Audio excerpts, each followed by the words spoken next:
hacer una introducción al pensamiento económico de Marx, ¿sí? De Karl Marx, un militante, un pensador, un autor también de una extensa obra socialista, y que dedicó su vida a no solo a las ideas socialistas, sino también a pensar la perspectiva de la revolución social, ¿no? De la clase trabajadora, de los jóvenes, los campesinos.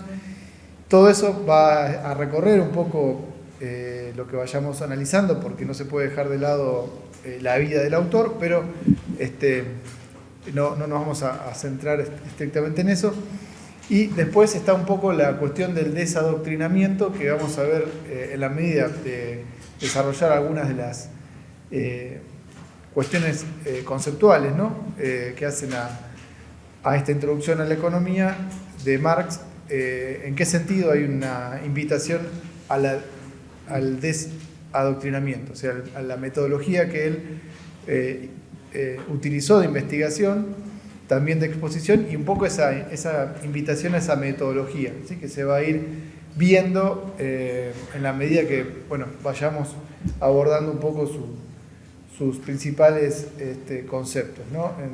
En referencia a la economía, en donde, ustedes saben que su principal obra económica ha sido el Capital, o sea, el libro que se llama El Capital, dentro de un proyecto muy ambicioso que nunca pudo completarlo en vida, más allá de haber podido publicar el primer libro, de los cuales hay 3 libros publicados. El primero lo publicó en vida, y los 2 que fueron publicados lo hicieron otros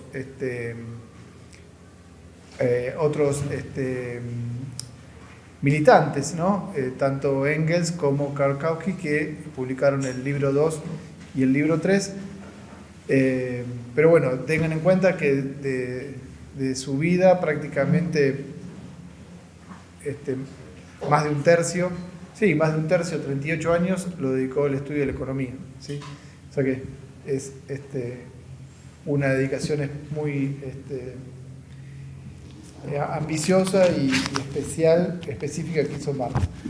Dicho todo esto, el primer encuentro queremos hablar un poco de por qué las cosas tienen valor. La modalidad que vamos a utilizar es un poco de ir tomando conceptos a partir de preguntas. Vamos a utilizar el pizarrón, y algo que por ahí no es muy fácil, pero sí queremos que más o menos se pueda desarrollar, que es la lectura, ¿no? De algunos textos y la puesta en común, ¿sí? La bibliografía está en PDF. Trabajamos con los primeros 4 capítulos del libro primero del Capital. Esto está en PDF también. Y una primera parte de un autor que se llama Ernest Mandel, que es su introducción a la teoría económica marxista. Sí, eso también está en PDF. Si no, está este librito también disponible para quien lo quiera tener. Por lo menos vamos a centrarnos en eso. Cualquier bibliografía adicional que se quiera sugerir en la cátedra, obviamente se puede hacer. Vamos a también tener, como es la invitación, a hacer algunos contrapuntos. No podemos dedicarnos de lleno, pero sí hacer algunos contrapuntos con visiones alternativas. Alternativas en el sentido de lo que se brinda en este curso, ¿no? Que por el contrario, si uno, acá hay varios estudiantes de la carrera de esta facultad, encuentra que son más bien formadores de los principales manuales, ¿no? De estudio que hacen a corrientes de pensamiento neoclásicas, y ahora se ha puesto hace un tiempo en el mundo, y en particular en nuestro país, acorde a quien es hoy presidente, un poco la vuelta de los autores austríacos, ¿no? Que no forman parte mucho de la currícula, pero ahora se ha puesto en boga eso, así que algún tipo de contrapunto vamos a intentar hacer a los fines de poder pensar mejor los distintos sistemas teóricos y las conceptualizaciones que se hacen, ¿sí? Así que, eso ya sería un segundo objetivo bastante ambicioso, pero hoy algo de eso vamos a intentar dar, ¿sí? La humanidad se vincula entre sí para establecer un vínculo con la naturaleza, ¿no? ¿Me siguen hasta ahí? ¿Cómo ha sido la forma? Bueno, acá, para hacer algo rápido, pero dijimos que no siempre ha sido la misma forma de organización social. ¿Se acuerdan algunas? Que no sea la actual, ¿no? Después vamos a estudiar la actual, pero... ¿Esclavitud? Bueno, la esclavitud era una forma, muy bien, de vínculo entre hombres, mujeres, ¿no?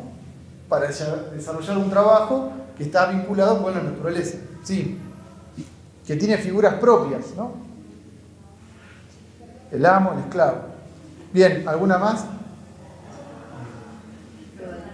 Bueno, el feudalismo, otra forma de vínculo que se dio en algunos puntos del planeta, ¿no? De la historia de la humanidad, con otras figuras, que no es estrictamente ya el amo y el esclavo. ¿Se acuerdan las figuras ahí? ¿Pero puedes repetir la pregunta porque no escuchaba, no? Sí, decía que la forma de organización social entre hombres y mujeres del trabajo cambia a lo largo de la historia. Preguntaba si tenían algunos ejemplos que no sea la forma actual, la del capitalismo. Mencionaron la esclavitud, había otra más, el feudalismo. Bueno, ¿cuáles son las figuras, los actores sociales del feudalismo? El siervo y el amo. El amo puede ser, sí, no tiene el nombre tan estrictamente de amo. Muy bien, el señor feudal que... El rey del proletariado. Bueno, claro, también está la figura de la monarquía, de los reyes, pero en el vínculo de la producción, o sea, del vínculo del trabajo estrictamente con la naturaleza, ese vínculo social tenía al siervo, que siempre aclaro, es el siervo con S, no el siervo con C, dado que el de S viene de servir, o sea, el campesino, el productor de la tierra, sirve, ¿sí? Tiene una relación de servidumbre para con el dueño de la tierra, que era el señor feudal. Bien, bueno, entonces son distintas formas. En el capitalismo esos actores cambian y aparecen ¿quiénes? Patrón y el obrero. El patrón y el obrero, ¿sí? Si pueden decir afuera que hay gente, si quieren pasar, que hay lugar. Bueno. Bueno, entonces, estas figuras, dijimos, el patrón y el obrero, el dueño de la empresa, el empresario y el trabajador, ¿sí? O el asalariado. Bien, bueno, esto es una breve introducción, insisto, para situarnos. En el texto de Mandel van a tener, cuando él habla de los orígenes del modo capitalista de producción, él va a destacar por lo menos 3 características o 3 aspectos que hacen a cómo, ¿no?, se va a desarrollar este modo capitalista de producción. Antes de ir al autor, tendríamos que tomar algunas características, o qué considerando tienen ustedes de estas características. O sea, ¿qué caracteriza al modo actual de producción? Marx hablaba de que esta forma de organización social establece ya un modo en la medida que se repite, ¿no?, que se establece como norma, ¿no? Buenas tardes. Bien, entonces, les decía, ¿qué es lo que caracteriza? Así como dijimos, feudal, señor feudal, siervo o amo esclavo, empresario, trabajador asalariado. Ahora, ¿cómo se va constituyendo eso?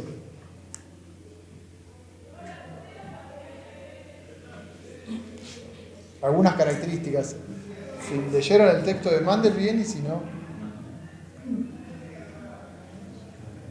La subordinación que existe de un nivel a otro del trabajador con el empresario. Bueno, hay una subordinación, sí. Ahora, esa es una subordinación subjetiva porque el empresario se cree más y el trabajador se cree menos, o hay una subordinación que tiene...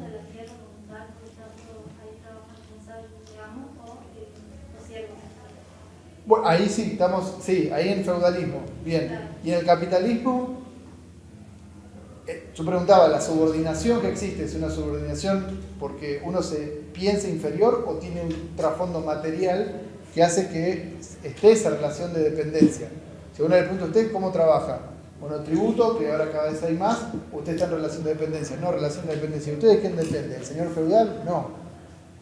No, tengo mi patrón. Ahora, ¿por qué tengo esa relación de dependencia con el patrón? Está bien Marx va a decir, hay una cuestión de propiedad. Puede ser en parte la propiedad de la tierra, y los empresarios son dueños de ¿qué? Los medios de producción. Bueno, medios de producción, va a decir Marx, sí, muy bien, es el dueño de la empresa, ¿no? El dueño del capital, el que tiene la posibilidad de demandar o no a determinada cantidad de gente o de trabajadores durante determinado tiempo para hacer determinada actividad, ¿no? Comercial, productiva.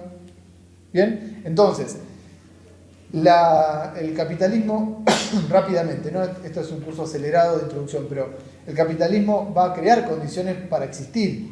Como no siempre hubo capitalismo, ¿sí? Para su existencia se van dando una serie de condiciones que lo hacen posible. Entonces, una de ellas es que haya para que existan, para lo que decía el compañero, para que existan asalariados, ¿no? Y empresarios, se van dando una serie de condiciones que tienen que ver sintéticamente con el vínculo de propiedad sobre los principales medios de producción. O sea, con los vínculos de propiedad que se dan sobre la tierra y sobre las herramientas de trabajo, ¿no? Las máquinas. Y eso es parte de un proceso histórico que no en todos los lugares del mundo se dio por igual, ¿sí?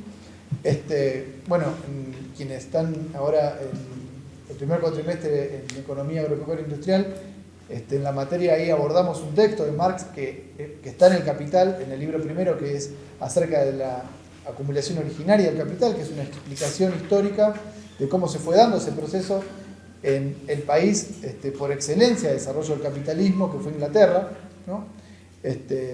Cómo hay permanentemente una interacción que, lejos de ser el resultado del mérito, del sacrificio personal, de la frugalidad, o sea, del sacrificio del ahorro, y todo eso que se dice a menudo de cómo llegó esta persona a ser exitoso, a ser rico, etc., hay todo un mecanismo histórico con mucha participación incluso del Estado, a través de la fuerza física del Estado, o sea, a través de las fuerzas de seguridad, diríamos hoy, y a través de leyes que fueron permitiendo que se separe lo que estaba unido. ¿Qué se separó? Bueno, se separó gran parte de esa humanidad llamada en Europa siervos o campesinos. ¿Se los separa de qué? Se los separa de la tierra, muy bien, se los separa de la tierra. Por más que no tenían acceso a la tierra en cuanto títulos de propiedad en su mayoría, no eran dueños de, sino que tenían un vínculo de posesión o de uso, ¿no? Porque la tierra en general era del señor feudal, sistema feudal, o algún vínculo entre el señor feudal y reyes, o a veces también el clero. Pero más allá de eso hay una separación, y que se dan, en el caso de Inglaterra, con procesos de expulsión. ¿Esto a qué viene esta idea de separación? Claro, a generar, a ratificar una propiedad privada, pero ya, esto no es para meternos en detalles, ¿no?, de cómo fue la transición del feudalismo al capitalismo, pero se crea una nueva propiedad privada, de alguna manera. ¿Una propiedad privada en dónde? En la ciudad, porque estaba todo, digamos, como que hacía el foco en el campo. Sí. Y ahora vendría a ser poco el tema de la ciudad, con la creación, digamos, de fábricas, de la industria. Bien, bueno, ahí la compañera agrega un elemento que es la dimensión de la ciudad. Como si ahora estamos hablando del campo, bien, nos trasladamos a la ciudad, ¿sí? Bueno, ahora, se va creando una propiedad privada, por un lado, respecto a la tierra distinta a la anterior, porque esas tierras ya no están puestas en función de la producción de los siervos para abastecer de una parte de su producción al señor feudal y a los reyes y la iglesia o el clero, sino que son tierras que empiezan a verse en un sentido de la producción cada vez a una escala mayor para el mercado. O sea, ya hay no solo un nuevo tipo de propiedad privada, sino que el sentido de esa propiedad privada de la tierra es para la producción cada vez, ¿no?, a escalas mayores para abastecer un determinado mercado. ¿Sí? En Inglaterra va a estar muy vinculado a la producción lanera para la industria textil, que va a ser como la industria madre, ¿no?, de la revolución industrial en ese país. Bueno, esto no es una clase de historia, pero a veces la historia ayuda a graficar procesos que decimos de separación. Hay una separación tajante, o sea, son millones de campesinos que son expulsados de la tierra, ¿sí?, y obligados de alguna otra manera a ¿qué? Que es el segundo. Vender su fuerza de trabajo. Bueno, ahí conveniencia vender su fuerza de trabajo. Bueno, de eso vamos a hablar, sobre todo en el próximo encuentro, del concepto de fuerza de trabajo y de trabajo, que vamos a aclarar por qué para Marx no son lo mismo, y qué implicancias tuvo eso para el desarrollo del pensamiento económico o la teoría económica. Pero en primer lugar sí, genera una masa de gente que si ya no es dueño si ya no puede tener acceso directo a la tierra, si no puede tener eso, ¿cómo se vincula su trabajo con la naturaleza si ya no tiene acceso a la tierra? Si la tierra pasa a ser de algunos que deciden que ellos no estén más ahí. ¿Pagar un arriendo o...? Bueno, o pagan un arriendo, o alquilan, o pueden comprar, pero por lo general la masa expulsada de campesinos no tenía esas posibilidades. Entonces, si no tenés la posibilidad de arrendar o de quedarte vos como propietario, que es lo que sucedió, la mayoría tuvo que ir a, como decía la compañera, sobre todo a una migración interna, estamos volviendo al caso de Inglaterra, para poder tener la posibilidad de ya trabajar, ¿sí?, para quienes en la ciudad los recibían en emprendimientos comerciales o emprendimientos sobre todo fabriles, ¿no? Entonces, ahí hay un segundo requisito que es el de no solamente la separación de los campesinos de la tierra. Marx va a hablar, y Mandel también, de una categoría, ya que estamos, hagamos conceptualizaciones más generales, no tan específicas, aunque no viene mal el ejemplo, pero él va a hablar de que el sector que produce, ¿sí?, el productor, es separado de los medios de producción, que incluye la tierra y también las herramientas de trabajo, porque ni siquiera le quedan herramientas de trabajo, ¿no? Los productores son separados de los medios de producción. De ahí después que queda que ese sector de la humanidad, que es la mayoría, que producía y se lo separa de los medios de producción, ¿cómo se va a reencontrar con los medios de producción? Ya sea con la tierra, las herramientas de trabajo y las máquinas. Se va a reencontrar bajo una nueva figura, que es la del empresario que dispone de todo eso y que le dice, bueno, si vos aceptás este contrato, podés trabajar a cambio de este salario. ¿Sí? Bueno, eso constituye entonces un momento de quiebre en donde se produce, dice, la segunda característica es que los medios de producción, tierra, herramientas, máquinas para realizar un trabajo, quedan concentradas o monopolizadas en pocas manos. Es la segunda característica. La primera es la separación, la segunda es que lo que se separa se une nuevamente en pocas manos.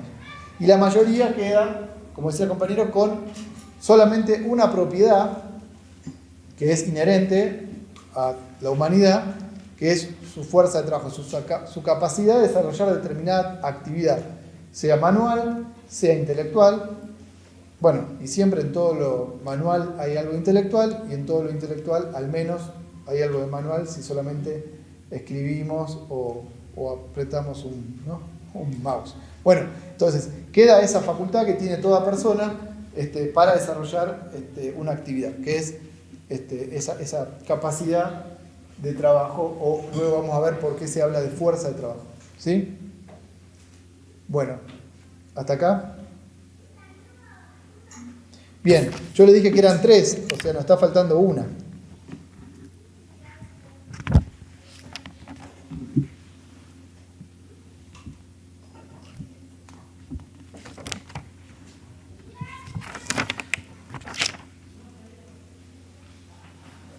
Bueno,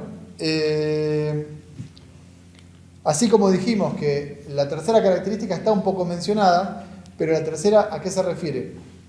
Que así como decimos que surge una clase que se reapropia y queda en pocas manos controlando los medios de producción, también surge otra, se conforma otro grupo social, va a decir Marx, otra clase social, que es la que hablábamos recién, solamente tiene la posibilidad de ofrecer su capacidad de trabajo a aquellos que son los dueños ahora de los medios de producción para establecer ese vínculo que decía hoy el compañero, que era un vínculo de subordinación o de dependencia, ¿sí? Bueno, el tercer aspecto entonces dice la aparición de una clase social que, dado que no tiene otros bienes que sus propios brazos, no dispone de otro medio para satisfacer sus necesidades que la venta de su fuerza de trabajo, pero que al mismo tiempo está en libertad de venderla y que la vende por tanto a los capitalistas. Bueno, acá hay una cuestión por último, para que la piensen, de algo que está mucho como también sentido común. Dice, bueno, pero en el capitalismo hay libertad. Por el capitalismo, cada uno tiene la libertad de trabajar o no. No trabaja el que no. No trabaja el que es un poco o una vaguita o vaguito, ¿no? Es un poco vaguito, no le gusta. Entonces acá no trabaja el que no quiere, hay libertad de elegir. Bueno, Marx va a plantear de que formalmente existe una libertad, porque efectivamente el capitalismo, desde el punto de vista de la forma de organización social del trabajo y su relación con la naturaleza, implica un quiebre y tiene un aspecto relativamente, ahora va a decir que esto es polémico, pero tiene un aspecto relativamente progresivo, en un sentido de la relación de dependencia que se establecía en la sociedad feudal, por ejemplo. ¿Sí? Va a tener un aspecto relativamente progresivo porque, ¿qué pasó? Bueno, ya no tenés que estar en relación de dependencia con el señor feudal, al cual sí o sí estás obligado a entregarle una parte de la producción de trigo, por ejemplo. Pagarle el diezmo a la iglesia o al rey. Acuérdense también que ese siervo campesino no tenía libertad de irse. Estaba condicionado porque era la clase productora que producía para poder sostener esos estamentos que hoy, no estaría mal decirle la casta de la Edad Media, ¿no? La casta de la monarquía, de la nobleza, del clero. ¿Sí? Bueno, entonces, esa ruptura de esa relación de dependencia crea una libertad. De hecho, la Revolución Francesa, que da por terminado, ¿no?, la época del Estado absolutista en Francia, de los privilegios de esos nobles, el cuestionamiento también a la Iglesia y la idea de la libertad, la igualdad y la fraternidad, son valores que tratan de establecerse como valores universales, ¿sí? Bueno, y todo eso, está dentro de un quiebre. Bueno, ese quiebre rompió esa relación de dependencia y formalmente, esto de que trabaja el que quiere y el que no quiere es un vaguito o no le gusta, tiene una realidad material, no es inventado, porque existe un mercado de trabajo. El que va a buscar trabajo, siendo asalariado, tiene la libertad de hacerlo o no. Nadie te va a obligar a ir a trabajar. Si vos querés vas, si vos querés no vas. Si querés firmás el contrato, si querés no firmás el contrato, ¿o no? Sí. Ya no hay un sistema donde vos dependés del señor feudal. Tampoco hay un sistema donde vos sos una propiedad de alguien que te puede comprar y vender, como era la esclavitud. Ahora, esa libertad, va a decir Marx, es una libertad aparente, porque tiene un condicionamiento material, que lo ve el que lo quiere ver y el que no, lo siente en su cuerpo, que es que la mayor parte de la humanidad está privada de acceder a medios de producción. La mayor parte de la humanidad, en todo el mundo, ya no, hoy por hoy, está privada de acceder a medios de producción y no todos pueden ser, o sea, la mayoría no puede ser dueña de los medios de producción. La mayoría sigue siendo y cada vez más asalariada, incluso bajo relaciones, ¿no?, que decíamos cada vez más bastardeadas de relación de dependencia, porque ni siquiera ya el patrón fácilmente reconoce la relación de dependencia como tal, sino que aparecen todas esas figuras del fraude laboral que son el monotributo, por ejemplo. ¿Sí? Existe relación de dependencia, pero no la reconozco ni siquiera bajo la forma capitalista por excelencia, que es el salario. Digo que vos me prestás servicios a mí. Sos un colaborador. como dicen, ¿no? Bueno, claro, Ledesma, por ejemplo, hace sus balances, es una de las principales empresas del país, y pone que todos son colaboradores. No habla de la categoría, pero más allá de la cuestión semántica o de cómo se lo denomine, en los hechos hay formas de buscar desconocer esa relación de dependencia, porque obviamente si yo te tengo como monotributo y vos a mí me prestás servicios, es mucho más fácil desconocer una relación que sea de hecho, de dependencia, para luego evitar lo que por otro lado ellos dicen que es la industria del juicio. Bueno, la ley Bases, que se tuvo media sanción en el Congreso, es una ley nefasta porque pretende avanzar mucho más aún con todas esas figuras, amén de que el capítulo fiscal le aumentan el monotributo a los que menos tienen, el monotributo social. ¿Sí? El que está en la calle vendiendo todo el día y sacó el monotributo social, a ese le suben la alícuota que tiene que pagar. Bueno, pero no quiero ir a ese tema en sí mismo, pero sí darlo como que desde el punto de vista de la ruptura. Ahora, ¿por qué existe una relación de dependencia? Volviendo a lo que vimos recién. Según Marx, ¿cómo lo explicaría? ¿Por qué hay una relación de dependencia? Formalmente soy libre de si firmo o no el contrato laboral. Ahora, por fuera de esa formalidad, ¿por qué no es libre la elección? ¿Qué la condiciona? Si yo no lo firmo, ¿qué pasa? Y no tiene trabajo, no tiene cómo abastecerse a sí mismo, digamos, no cuenta con los medios. No es dueño de medios de producción, entonces no puede satisfacer, diríamos, por sí mismo las necesidades suyas, de su familia, porque no tiene un pedazo de tierra para cultivar o poner animales y vender esa producción o hacer autosubsistencia, y tampoco tiene herramientas o máquinas para contratar gente, o capital para contratar y emplear él, transformarse en empleador y vender ese producto en el mercado. Bueno, entonces existe una relación material de dependencia que le pone un límite a la libertad formal que aparece en donde ya no hay más amos ni esclavos, ni tampoco siervos, ni señores feudales. Bueno, desde el punto de vista histórico, el capitalismo en eso significó un avance, pero formal, ¿sí?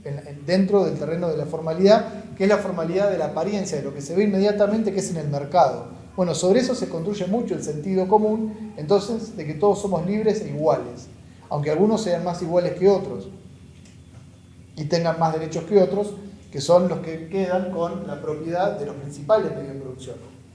¿Sí? Las principales tierras productivas del país, las principales industrias, los bancos, ¿sí? Los puertos, los sistemas de transporte. Bueno, esas pocas familias dueñas de todo son los que después van a ser más iguales que la mayoría de nosotros, que somos los formalmente iguales, pero en la vida somos los más desiguales, ¿no? Bueno, eso lo dejo acá. Ya vimos entonces los tres aspectos que hacen a la cuestión de la conformación del capitalismo como tal. Sí, lo que dice Mael es importante. Yo el tema del Estado lo puse al medio en las tangentes. Acá hay un lugar para estar sentado. Pero bueno, si a ustedes les parece, podemos, sí, aparte de ese texto, hablar un poco del rol del Estado. Hay un aspecto, por lo que dice Ismael, del aspecto, del punto de lo coercitivo, en el sentido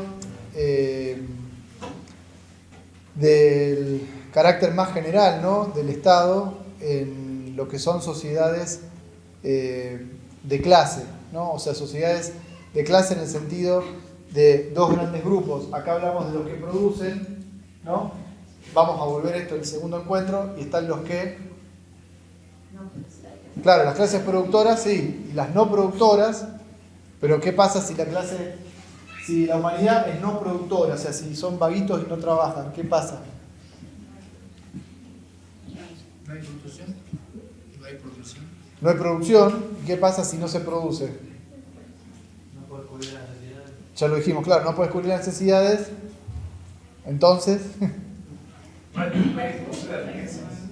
No hay distribución de riquezas. Bueno, tampoco hay distribución... Bueno, para distribuir primero hay que producir. Ahora, claro, si no producís, no puedes distribuir. Ahora, si no producís... Somos todos ricos. No, pero si nadie produce... Si nadie produce... Chao. Sí, ya lo dijimos, no se satisfacen las necesidades. Seríamos unos irresponsables, porque pondríamos en riesgo nuestra supervivencia. ¿Está bien? Bueno, entonces, siempre para consumir, además de distribuir, hay que producir. Bueno, y para producir tiene que haber una actividad productora. Por eso, históricamente, y hasta el día de hoy, la sociedad se constituye como tal en los sectores que producen y los sectores que no producen. ¿Sí? Los no productores, mi pregunta es, ¿qué pasa con los no productores? Con los que producen sabemos, dan resultado un producto que es lo que te permite consumir y sobrevivir o reproducir ese grupo social. Ahora, los que no producen, ¿qué hacen? Viven de lo que producen. Roban, viven. Bueno, sí, o sea, en primer lugar, la humanidad tiene pulsión de vida, diría, ¿no? O sea, tiene una intención de vivir. Nadie llega a este mundo con intención de no vivir. Una de las principales cuestiones que tiene la humanidad es la posibilidad de vivir, ¿no? Y después está en discusión qué tipo de vida, ¿no? O qué tipo de, dirían algunos, de felicidad se alcanza, ¿no? Bueno, eso, una ventana que no la dejo ahí. Pero, claro, que si no nos podríamos ir para otro lado. Pero volviendo a esta cuestión, el tema de los no productores, si solamente dicen, bueno, listo, me declaro no productor y no voy a hacer nada. Bueno, ese también, claro, ese sector se aproxima también a perder la vida, a morir por no poder satisfacer las necesidades más elementales de alimentación. Entonces está bien. La clase no productora se va a constituir en clase apropiadora de lo que producen otros. Por eso, bueno, el compañero decía robo, allá decía, le va a sacar. Sí, le va. O vive del otro, bueno, un parásito, vive del otro. Bueno, si ustedes ven autores, no a Marx o socialistas, si ven autores que defendían, ¿no? El nuevo orden capitalista, siglo XVIII, siglo XVII, van a ver gente mucho más con mucha más cólera, mucho más enojo que el que puede manifestar el actual presidente cuando hace sus stand-ups respecto de los parásitos monárquicos, la nobleza, el clero, en defensa de la clase productora que era confusa, pero que no eran estrictamente los campesinos, sino que eran en defensa de la burguesía, ¿no? De los banqueros, de los comerciantes, los que después, va a decir Marx, se van a transformar en clase apropiadora, o sea, en clase que vive del trabajo de otro. Eso vamos a ver cómo lo explica Marx en el segundo encuentro, ¿está bien? Entonces, clases productoras y clases no productoras. En esa constitución aparece el Estado, ¿sí? El sentido del Estado está ligado a esa cuestión de los productores y de los no productores. ¿Está bien?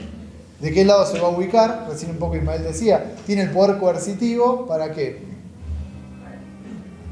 Bueno, ahí nos están llamando otra vez. ¿Tiene el poder coercitivo para qué? Para distribuir. Para proteger la producción. Sí, sí, después hay que ver cómo distribuye, pero dentro del vínculo productor-no productor, el Estado va a ser fundamental. Le pondré un valor a eso. Para mantener el Sí. status quo. Porque no se maten. Acá dice para que no se maten, para mantener el statu quo, que entiendo más o menos es para establecer. Ahora, en la medida que existe una sociedad que está dividida, va a decir Marx también, en productores y no productores, y si los no productores históricamente siempre han sido más bien una minoría, siempre se necesita que la mayoría sí o sí produzca, porque si no, ya sabemos lo que sucede, como sociedad, bueno, esa minoría necesita tener una fuerza propia capaz de disciplinar o obligar a la inmensa mayoría a seguir produciendo. Bueno, entonces ahí presentamos en términos genéricos la forma Estado, más allá del momento que sea. ¿Sí? Bueno, veamos el aporte que hace Isma del texto y después volvemos sobre ese aspecto. Pero insisto, Estado tiene sentido, dice Marx, en la medida que no hay forma de eliminar la existencia del Estado en tanto y cuanto existan dos grandes clases sociales. Bueno, esto pongámoslo como un considerando, después se pueden hacer todos los contrapuntos, en qué medida puede existir una sociedad de clases, de productores y apropiadores, como es el capitalismo, sin Estado. Otra idea en boga, el minarquismo, capitalismo anárquico. Sería Bueno. la ley de la selva en todo caso. Bueno, la ley de la selva. Estamos invitados entonces a venir a vivir a la ley de la selva. Bueno, Gana más fuerte. claro, gana el más fuerte. Bueno, entonces eso queda, ¿sí? Queda para que lo pensemos, ¿está? Bueno, voy a seguir entonces, ya no. Introducción que se llama Mercancía y Dinero. Vamos a trabajar tanto en este encuentro como en el segundo para poder hablar de esas dos grandes categorías. Porque, vamos a abordar la mercancía, vamos a abordar el porqué del valor de la mercancía y vamos a abordar también qué es el dinero. ¿Sí? Bien. En esta ocasión, la cuestión de la mercancía, pongo acá, para Marx, dentro de su sistema de exposición de sus investigaciones, la mercancía, en el momento que él expone las conclusiones de su investigación, la mercancía va a tener un papel central. Por eso su obra más importante económica, El Capital, empieza por la mercancía. ¿Sí? Él va a explicar en otros textos de contribución a la crítica de la economía política, que son como parte de los manuscritos o de los textos, podríamos decir, borradores para llegar al Capital, ¿por qué empieza por la mercancía? ¿Sí? Va a ser una explicación más detallada. Pero podríamos decir que se aborda la cuestión desde la mercancía, por lo que él dice, apenas comienza el Capital. Se los voy a leer, puede ser, si lo tienen ahí en PDF o papel. ¿Sí? Bueno, no quiero decir así, porque así que esto es una clase de adoctrinamiento. Sí. Bueno, dice, la riqueza de las sociedades en la que domina el modo de producción capitalista, o sea, él está investigando el capitalismo y a eso estamos invitados en este taller, a conocer cómo funciona el capitalismo, al menos en aspectos introductorios y básicos. Dice, la riqueza de las sociedades en la que domina el modo de producción capitalista se presenta como un enorme cúmulo de mercancías. O sea, enfocándonos, ¿cómo aparece la riqueza en el capitalismo? La riqueza aparece como mercancías, ¿sí? Como una gran cantidad. Y la mercancía individual como la forma elemental de esa riqueza. Dice, nuestra investigación, dice él, por consiguiente se inicia con el análisis de la mercancía. ¿Sí? ¿Por qué? Porque es la forma predominante en la cual la riqueza se presenta en el capitalismo. La riqueza en el capitalismo no se presenta como bosques, como lagos, como ríos. Podemos decir qué tipo de riqueza es esa. Si la asignamos como una riqueza obviamente de origen natural, no está creado por el trabajo del hombre, pero eso no es lo que constituye la riqueza para el capitalismo, sino que son las mercancías. Fíjense que además en el capítulo 1 apenas empieza, hace un subtítulo que dice los dos factores de la mercancía, valor de uso y valor, sustancia del valor, magnitud del valor. ¿Me siguen hasta ahí? Bueno, vamos a ir un poco más en detalle de toda esta cuestión. Primero, cuando habla de una mercancía como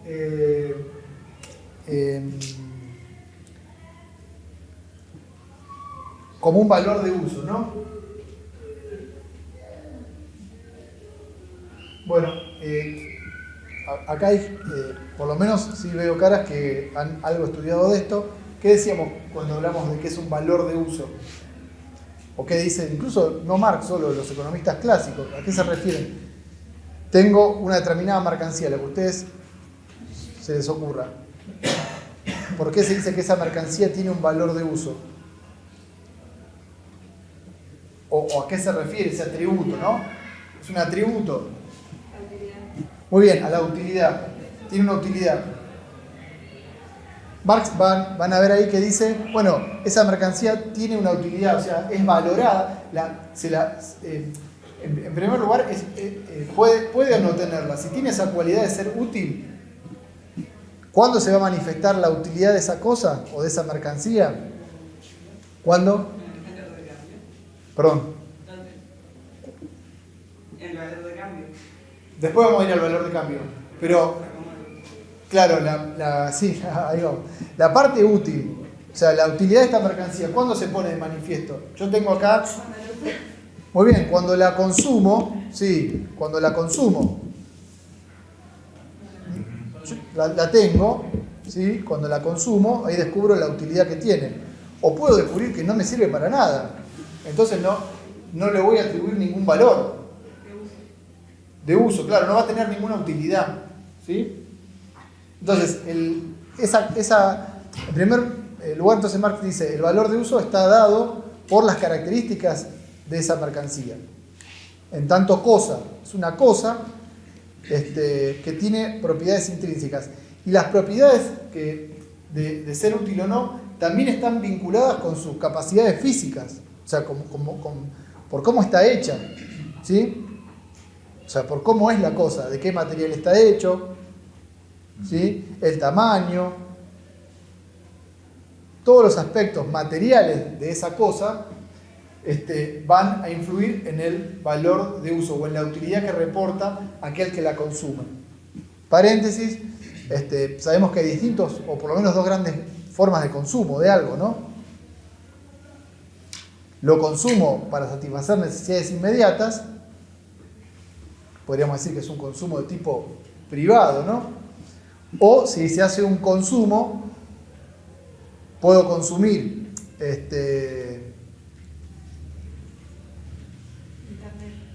Sí, puedo consumir internet para ver una película, o puedo consumir internet para dar una clase. Puedo consumir manzanas para alimentarme, o puedo consumir manzanas para hacer jugo y venderlo.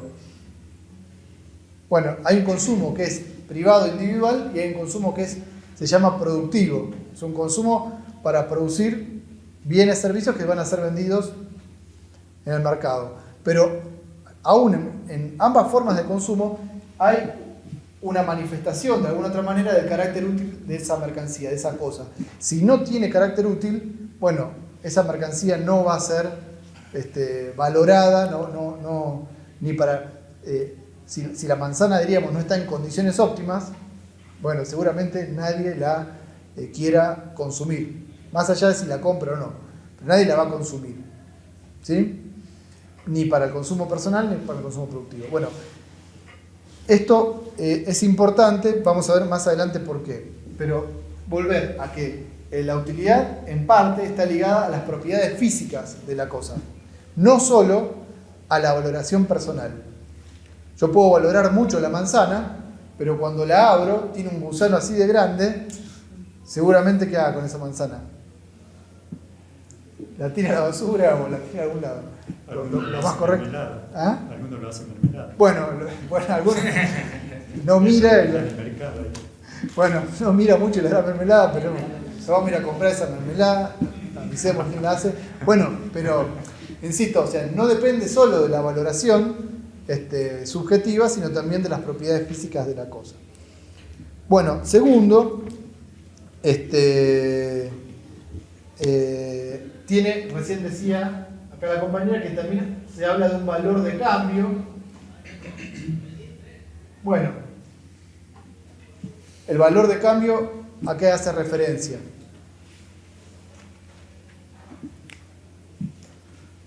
A que esa mercancía también, cuando entra en vínculo con otra mercancía, establece una relación o una proporción de intercambio. Ya vamos ahí a la esfera del mercado. ¿Sí? 1 kilo de manzana se intercambia por 2 kilos de, no sé cómo ahora están los precios, pero bueno, sí, la economía siempre, lamentablemente, se ha resuelto entre peras y manzanas. Sí, todos los economistas siempre caen en las peras y manzanas. Pero bueno, hay cosas más interesantes como notebooks, celulares, y otras cosas que facilitan la vida. Pero igualmente las manzanas y las peras son ricas.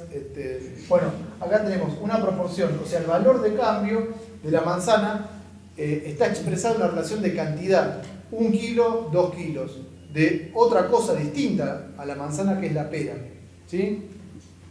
Entonces, acá, en esta relación, el valor de cambio es una relación de proporciones. 1 kilo de una cosa se intercambia por 2 kilos de otra cosa. ¿Sí?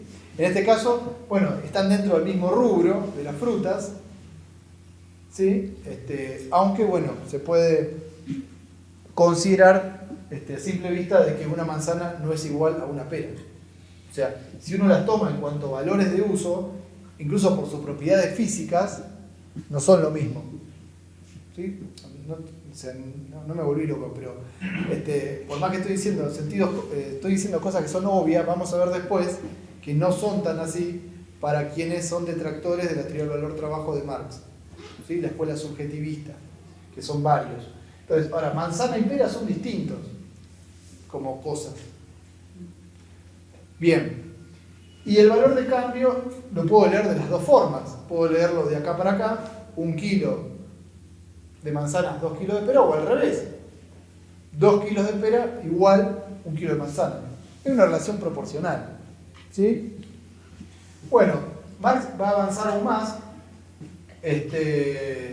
La economía política de la época previa a Marx, estamos hablando de economistas como Adam Smith, en parte los fisiócratas, uno de ellos que Marx le ha tenido mucho respeto, que era William Petty, Stuart Mill, el propio Ricardo, que es más contemporáneo de Marx, bueno, andaban en una investigación en ese momento, ¿sí? Siglo XVIII, siglo XIX, sobre el valor de las cosas. Acuérdense, bueno, la obra de Adam Smith es acerca de la naturaleza de la riqueza de las naciones, o sea, qué es lo que hace a las naciones ricas, porque hay naciones más ricas que otras, o sea, hay una idea de riqueza, también de investigar la riqueza. Bueno, ahora todo eso andaba alrededor de la cuestión del valor de cambio, de las proporciones. Ahora Marx dice, bueno, pero si yo leo de esta forma o de esta forma el valor de cambio, ¿sí? ¿Cómo explico en última instancia por qué se pueden cambiar dos cosas o dos valores de uso que son completamente distintas? Bueno, esa pregunta hasta el final estos economistas no se la hacían o no la buscaban hacer o no la terminaban tampoco de responder. ¿Sí? Como tal, la pregunta como tal, ¿cómo se pueden intercambiar? ¿Sí? No cómo se intercambian, sino por qué se pueden intercambiar dos cosas que son distintas. Si la pregunta es cómo se intercambian, bueno, 1 kilo, 2 kilos, 2 kilos, 1 kilo. ¿Sí? Es una proporción. Ahora, ¿por qué se pueden intercambiar dos cosas que son distintas? ¿Sí? ¿Por qué es 1 kilo y 2 kilos? No, es un ejemplo. Ah. Podemos poner otra proporción. Podría ser 1 y 1. Que por lo que yo luego interpretar es como si la manzana tiene más validez que la pera. ¿Tiene más que? Más valor la manzana que la pera. Ese es el ejemplo que yo estoy viendo. En cantidades podría ser. Bueno, acá, a ver, el compañero dice, en esta proporción 1 a 2, aparentemente la manzana tendría más valor que la pera, porque la proporción, ¿sí? O si llevo o 2 a 1, claro, es una proporción desigual en cantidades. Es lo mismo que se aplica en el mercado, en cuando una manzana tiene más valor y otro. Sí, pero ¿qué es lo que le da, qué es lo que hace que se mantenga esta igualdad de intercambio? No porque son distintos, sino qué es lo que permite que se intercambie 1 kilo con 2 kilos de dos cosas que son distintas. El interés subjetivo de las partes. La abstracción. Bueno, el interés subjetivo de las partes. Bien. Marx, ¿qué va a decir? Bueno, este intercambio desde ya, que el que tiene peras y va a intercambiar por manzanas es porque las peras muchos no le sirven. Claro, su valor de uso no va a ser muy alto. Más bien se quiere desprender de esas peras y necesita manzanas que sí las quiere, que sí le son útiles. Y viceversa, el que tiene manzana va a decir, yo llevo esta manzana a intercambiar porque no me son muy útiles, pero sí las peras. Bueno, en ese intercambio de dos cosas distintas, los actores que llegan al mercado con esas cosas cada uno en su mano, se asumen de que se desprenden de ellas porque tienen o muy poca utilidad o ninguna. ¿Sí? O ninguna. Entonces, se desprenden de cosas que no les sirven para conseguir cosas que sí les sirven. Ahora, insisto, por fuera de eso, ¿por qué se da esta proporción 1:2 y no es distinta? Y no es esto por el ejemplo que pusimos acá, podemos poner cualquier ejemplo. ¿Qué es lo que regula la proporción de intercambio de dos cosas que son distintas? El valor de mercado. Eso va a tener también un valor de mercado, pero detrás del valor de mercado, ¿qué hay en común? ¿Qué hay en común? Bueno, Marx va a decir, busquemos una propiedad común, busquemos un principio de regularidad. ¿Cuál es la regularidad que hay detrás de estos dos valores de uso, de estos dos bienes, diríamos? ¿Sí? Bueno, que en ambos dos hay una cuestión común que es el trabajo que está detrás de ellos para que puedan, en este caso, esos productos llegar a ser comercializados. ¿Sí? Si bien estos ejemplos están vinculados a productos que en parte dependen de la naturaleza, pero ya hablamos antes de que tiene que haber un trabajo humano para hacer, en este caso, el cultivo, ¿no? El cultivo, el cuidado, la recolección, la puesta en venta, ¿no? Todo ese trabajo, para que puedan estar esas manzanas y peras en el mercado, es lo que tienen en común. No sé si el ejemplo en sí mismo dificulta, al ser productos naturales, sino cualquier otro producto, ¿sí? Si acá ponemos, últimamente estamos trabajando con pantalones sin camisas. Bueno, pero es lo mismo. Bueno, sea el ejemplo que sea, en el sentido de que la propiedad común, va a decir Marx, es el trabajo. Y ahí hay una cuestión que tiene que ver justamente con este primer concepto, en donde el vínculo de la humanidad con la naturaleza para garantizar su reproducción social exige de trabajo. Y ese trabajo es algo común, o es un principio ordenador social, ¿sí? Que es lo que permite que aparezcan estos productos para ser enviados a un mercado de intercambio.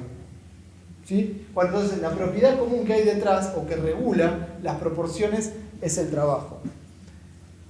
Bueno, ese trabajo, va a decir Marx, agregamos algunos conceptos más, no se refiere estrictamente al trabajo que puede haber en un campo de manzanas, de peras, o una fábrica de pantalones y de camisas. No es el trabajo específico, sino que agrega una categoría. ¿Alguien lo pudo leer? Trabajo abstracto, dice. Muy bien, hay un trabajo que es abstracto. ¿Y a qué se refiere esa categoría del trabajo abstracto? Porque promedio social de lo que necesita para obtener. Sí, eso es cómo se lo obtiene. Eso es cómo se lo obtiene. Ahora, si nos metemos en lo particular o en lo específico del trabajo para hacer pantalones y el trabajo de hacer camisas, son trabajos completamente distintos. Tampoco permitirían una igualdad.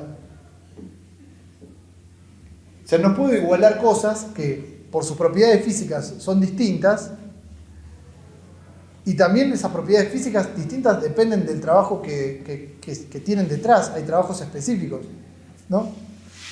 Entonces, la cualidad común no es el trabajo específico concreto que dio lugar a cada producto, sino esta idea de trabajo abstracto, la capacidad más general que tiene la humanidad para crear algo. Bueno, esa categoría del trabajo abstracto es un común denominador para poder unificar en el mercado y explicar el intercambio de cosas que son materialmente muy distintas y que se puedan sin embargo asociar, y que sobre todo se establezca una proporción de intercambio, una regularidad, ¿sí? Estamos hablando de una economía de mercado, una economía donde todo lo que se compra y se vende son operaciones permanentes, millones de operaciones por segundo en todo el mundo, o más que millones en todo el mundo, y que guardan la regularidad. Bueno, esa regularidad, dice Marx, tiene que tener detrás una propiedad común, no puede ser algo aleatorio, porque vemos que la proporción de intercambio, salvo acontecimientos que pueden modificar mucho esta proporción, ¿sí?, se mantiene. Entonces, ¿qué es lo regular? Estamos hablando de tratar de encontrar, por el método de investigación, un criterio de regularidad que te permita tener un principio de ley, ¿no? Algo que tiene fenómeno que se mantiene en el tiempo, para poder explicar el intercambio. Bueno, esa propiedad es el trabajo abstracto. En esto también hay un aporte, en el sentido de que los economistas clásicos no tenían esta categoría de trabajo abstracto, entonces tenían la idea del trabajo en general, ¿sí?, que va a tener limitaciones al no diferenciarlo del trabajo concreto, como Marx va a volver sobre eso más adelante para ver en dónde la carencia de esa categoría genera inconsistencia después en la teoría de los clásicos. Bueno, avanzo un poquito más. Lo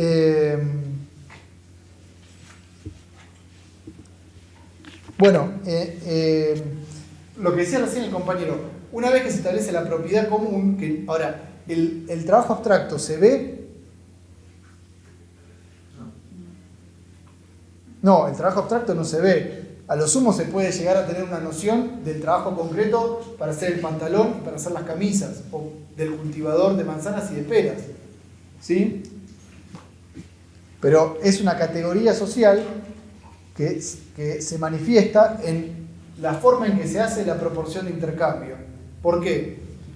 Porque regula que en el intercambio 1 kilo, 2 de manzanas, 2 kilos de pera o un pantalón, una camisa, se intercambian cosas, dijimos, que son distintas, se pueden intercambiar porque tienen algo en común, pero a su vez las cantidades de trabajo que se intercambian, ¿cómo van a ser? Diferentes. Las cantidades de intercambio, las cantidades de trabajo que se intercambian, ¿van a ser iguales o diferentes? De trabajo.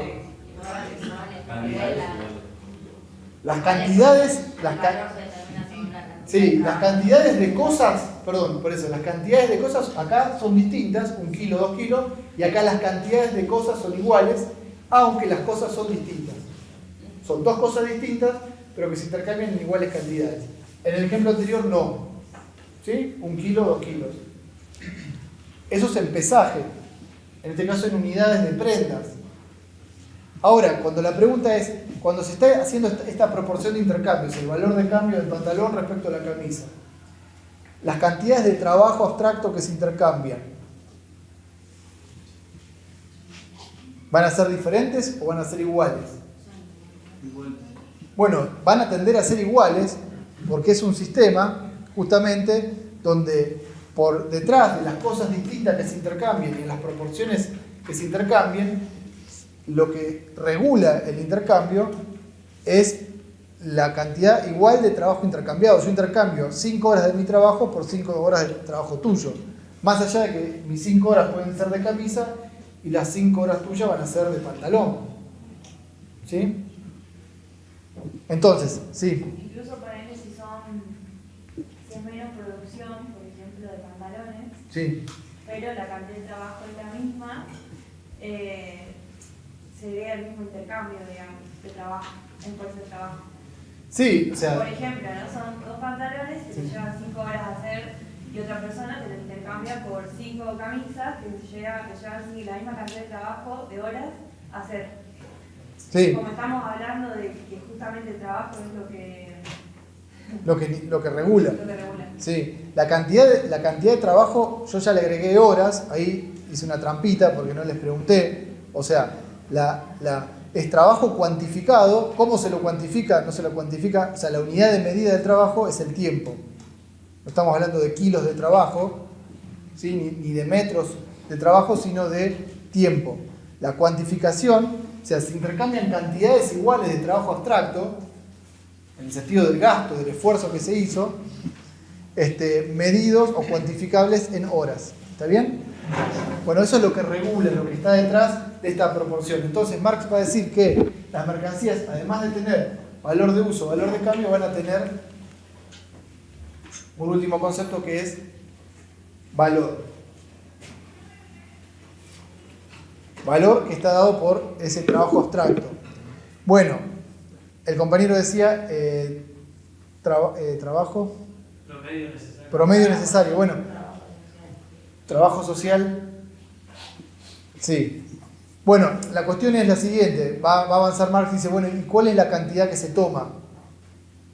¿La del productor más perezoso? ¿La del que tarda más?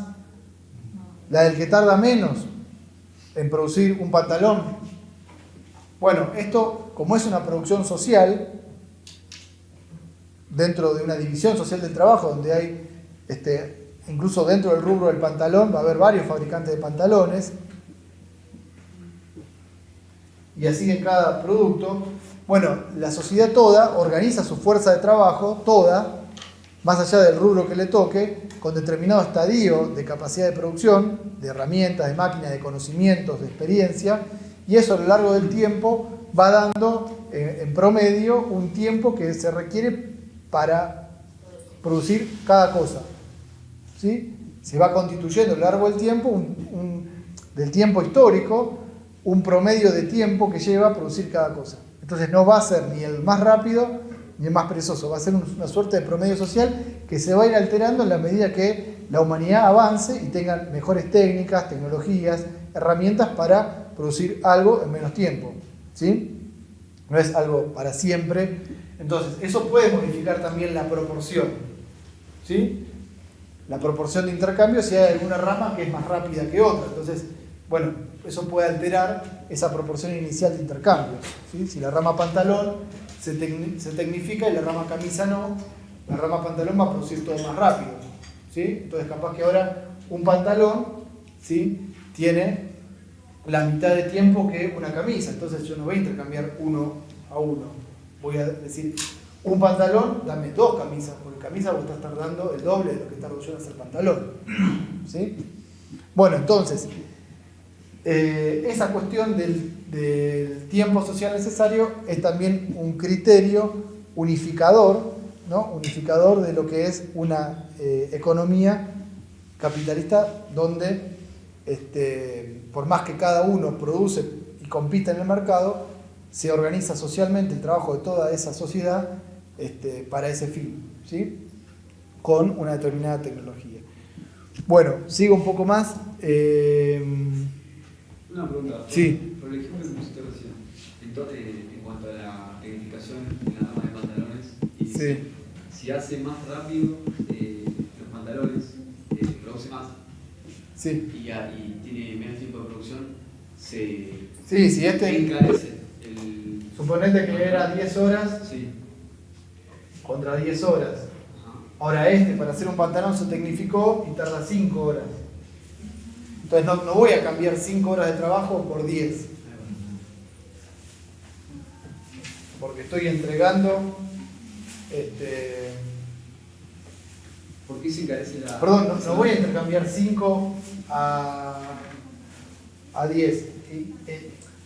¿Cómo se encarece? Es como que el pantalón que tiene menos trabajo ahora. Tiene El menos pantalón, trabajo, hacer un pantalón, claro, me y lleva... lo puedo cambiar... Claro, se abarata. Ok, ¿Sí? ahí va.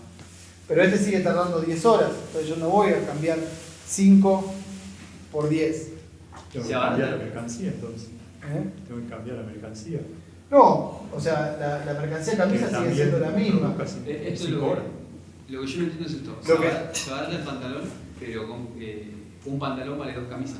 Claro. Entonces en ese sentido se encarece. Un Una camisa. No, un pantalón Camisas. compra más camisas. Antes se llevaba una, ahora se va a llevar el doble, porque el tiempo que me lleva a hacerlo es la mitad de antes. Pues está diciendo que la camisa No se serían encarece. dos no sé, pantalones y una camisa. Perdón, ¿cómo? Dos pantalones serían Eso es exactamente esa ambigüedad. Está diciendo Ah. que la camisa se encarece, uno se abarata y otro se encarece. Eso está Claro, diciendo. este se abarata y sí, o sea, o ahora con una camisa compras dos pantalones, sí. Ahí va, eso ya. O, claro, se abarató el pantalón, sí. Ahora, si lo veo en horas, si tengo 5 horas acá en uno, Bien. ¿sí? Y la camisa sigue En 10. en 10, bueno, acá se va a alterar también. O lo que pasa es que este ejemplo, bueno, media camisa no. Claro, sí, sí. Claro, pero si no tengo que cambiar de mercancía que dure 5 horas, cosa que Claro. pare con el pantalón. Sí, o claro, media camisa no se puede. Ya ese vale. Discarte es igual. Bueno, ¿por qué no se puede media camisa? Porque, muy bien, porque pierde valor de uso, no me sirve media camisa. Si yo produzco algo pero no lo pongo en el mercado, o sea, tiene valor de uso, pero no tiene valor de cambio. Si produzco algo, Por ejemplo, cocina. sí, Para consumir. claro, es un autoconsumo, me es útil. Un bien de uso. Sí, todos son valores de uso. Pero no todas son Pero no sería Claro, una mercancía. lo dice Ismael. Todo, o sea, en la medida que las propiedades físicas sean útiles en el consumo, la comida me sirva, me es útil, es un valor de uso. Ahora, si ese valor de uso no está llevado a la venta al mercado y me lo hago para mí mismo, bueno, no entra en vínculo con otros productos y por ende no se activa el valor de cambio. El valor de cambio se activa cuando entra. ¿Qué sería eso? O bien de uso o un valor de uso, una cosa útil, pero no es una mercancía. Mercancía tiene dos aspectos, ¿por qué? Porque es la forma en la cual el capitalismo transforma la producción del hombre en un sentido de producción para el mercado. ¿Sí? Pero la producción doméstica igual generaría valor, ¿o no? La producción doméstica, para consumo personal, valor no va a generar. Pero fuera de la Porque el economía. valor es una relación social en tanto y cuanto del otro lado, ¿qué le contrapones? No deja de ser útil el efecto de la producción doméstica, pero no es vendida al mercado. Claro, dentro del Valor de mercado cambio no no hay. tiene, digamos. Valor de cambio no tiene. Ahora, valor de cambio no tiene, ¿por qué? Porque no entra en contacto con otra mercancía en el mercado. ¿Sí? El servicio que vos haces. Ahora, puede tener precio, que no es lo mismo que valor, puede tener precio. Yo decía Sí. el valor, o sea, porque el valor de cambio ese se materializa cuando realizás el intercambio. Claro, cuando va al mercado. El valor era la cantidad de trabajo que tenía el bien Sí, trabajado. muy bien. Claro. Ahora, ¿cuándo se activa eso? ¿Cuándo se lo reconoce? Cuando entra en contacto en el mercado con otra mercancía. Ahora, ¿eso quiere decir que no llevó tiempo cocinar? No, obviamente, es un esfuerzo, es un trabajo, lleva tiempo. Pero el fin del resultado de ese trabajo no es venderlo. Crecerlo, ¿Eh? crecerlo, digamos, puede crecer, digamos. Bueno, sí, todo el tiempo que me lleva a mí cocinar, desde ya, o hacer tareas del hogar. ¿Sí? Ahora, ese servicio de cocina, de limpieza del hogar y demás, ¿lleva tiempo? Sí. ¿Lleva mucho esfuerzo? Sí. Ahora, ¿por qué no es valor? Porque el valor es una relación social de productores que llevan su producto al mercado para el intercambio. En el texto que mencionaba, Mandel decía que el trabajo doméstico, Sí. o incluso, por ejemplo, los trabajadores que trabajan en el campo, Sí. que lo que cosechan y lo comen ellos mismos, digamos, eso lo definía como valor de uso inmediato, digamos, Sí. o sea que no pasaba lo que es el mercado. En el capitalismo cada vez es más chico, digamos, ese valor de uso inmediato, donde la mayoría de las cosas, la enorme mayoría, ya pasa a La categoría de mercancías. a la categoría de mercancías, claro. Sí. No sé, Ismael, si estaba claro eso o... Sí. No, nada más que yo lo había entendido de otra manera la relación esa. O sea, los que no tenían valor, nada más iban a ser aquellos bienes que no contenían trabajo. En cambio, los otros que se utilizaban para uso doméstico, sí tenían valor, lo que no tenían era valor de cambio. Ah, Tenían valor de uso y no valor de cambio porque no se utilizaban para el intercambio. claro. Por ende no eran mercancía. Claro. No, lo que pasa es que Valor es una categoría que dijimos más abstracta que valor de cambio. El valor de cambio se visualiza acá, en la proporción. En la proporción. El valor no se ve en la proporción. El valor es una propiedad social que solamente tiene existencia en el capitalismo en tanto y cuanto el grueso de la actividad del hombre productiva está puesta en función de ser vendida en el mercado. ¿Sí? O sea, y ahora no quiere decir que haya cosas útiles que se hagan, sean servicios o producción para autoconsumo, que obviamente todo lleva trabajo. O sea, todo lleva trabajo. ¿Sí? Pero valor es una categoría social e histórica. Bueno, esto ha sido una gran discusión también de si en otras sociedades había valor.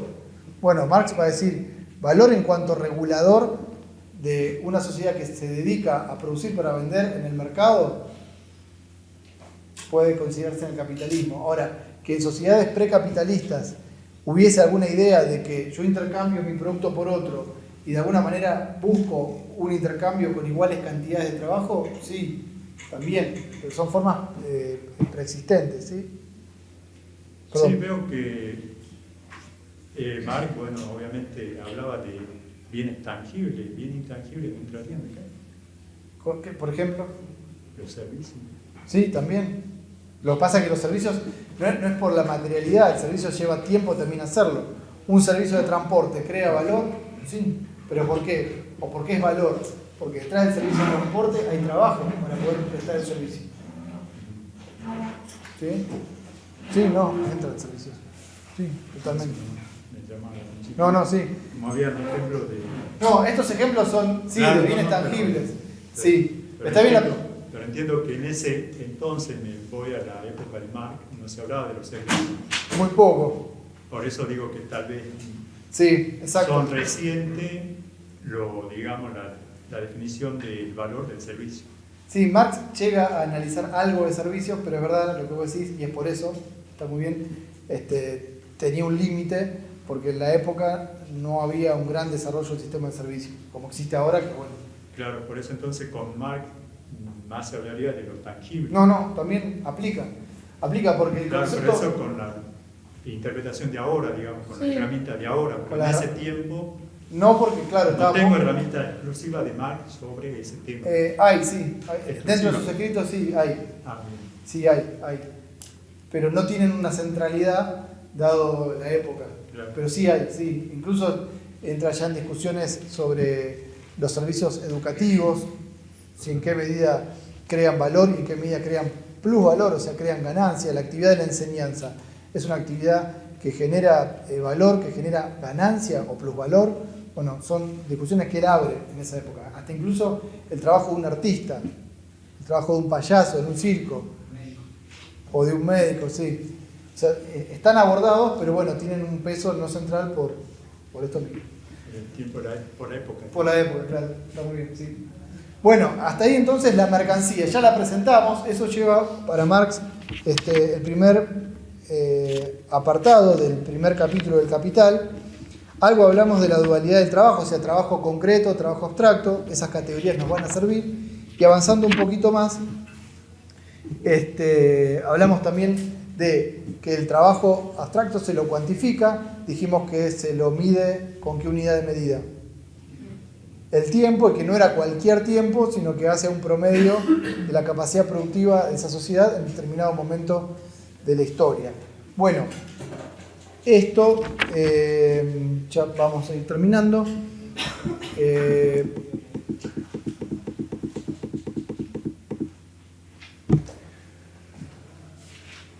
Bueno, ha salido bastante acelerado hoy, espero que se haya captado hasta acá.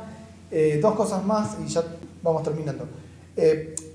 Acá lo que hay en esta presentación también de la respuesta de por qué las cosas tienen valor, ¿qué diríamos? Entonces, hoy fuimos a un taller de economía, nos invitaron a desadoctrinarnos. Bueno, ¿y qué se llevaron? Bueno, ¿qué respuesta podríamos hacer según Marx, por qué las cosas tienen valor? La demanda. La demanda, bueno, ahora. Pero esperen. ¿Hablamos de demanda? No. Todavía no necesariamente. De lo que hablamos hasta acá, Sí, una pregunta. Sí. No veo reflejado ahí, en algunas transacciones, por ejemplo, la necesidad, porque alguien que tiene, por ejemplo, el kilo de manzanas, lo cambia por el intercambio por el de peras, Sí. pero no porque valga igual, sino porque necesita el otro producto. Sí. Y muchas veces sacrificando el valor que tiene su producto, digamos. Sí, sí, sí. Está bien, eso parte lo abordamos, sí. Que el intercambio parte, por un lado, de el valor de uso de la mercancía, por lo que vos misma decís. En el sentido, si yo llevo manzanas, lo más seguro, si me dedico a la producción y venta de manzanas, a escala...